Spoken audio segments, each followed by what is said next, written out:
This lovely gravel road traverses the mountain ridge immediately to the north of Sedgefield in the heart of the garden route.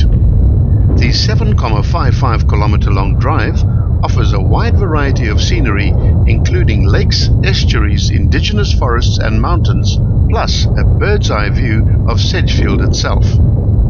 The careful observer might spot one of the resident fish eagles soaring the ridges.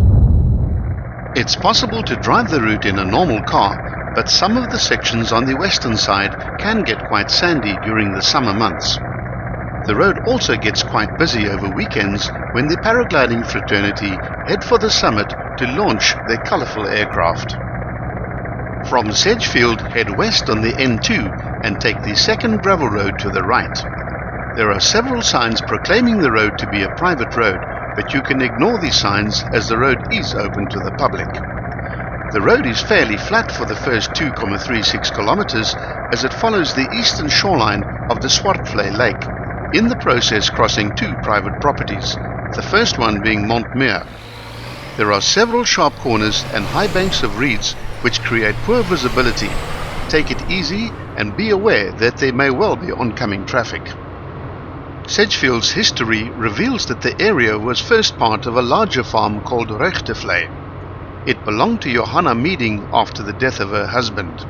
He was one of 9 children. His father, J.F. Meading, came to the Cape as a soldier serving under the Dutch and then under the English. He became one of the first conservators of the forests between 1778 and 1811. Meading died from asthma at Plettenberg Bay in 1813. Anglers favour this lagoon for the attraction of catching the fabulous leervis or garrick. After 2.5 kilometers, you'll arrive at the Veltenvlei Youth Camp. The camp is located on a small triangular peninsula called Willow Point on the far eastern corner of Swartvlei, where the Hoëkraal and Karatra rivers form a confluence before flowing into the Swartvlei Lake. Comply with the 10 km per hour speed limit and proceed slowly through the campground, as the road turns through 180 degrees into the south and immediately begins climbing steeply at a gradient of 1 in 5. There's not much to see along this long straight ascent, as the bush has grown higher than car window height. At best you'll get a fleeting glimpse of the expanse of the lake to your right. After 3.3 kilometers, the road reaches the first false summit of 108 meters and swings sharply to the left at the guest house called Cloud 9.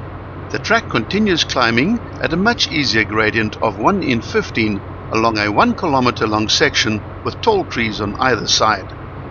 The second false summit of 136 meters is reached at the 4.12 kilometer mark. Here you get excellent views to the north of Willow Point, Swartvlei and the confluence of the two rivers.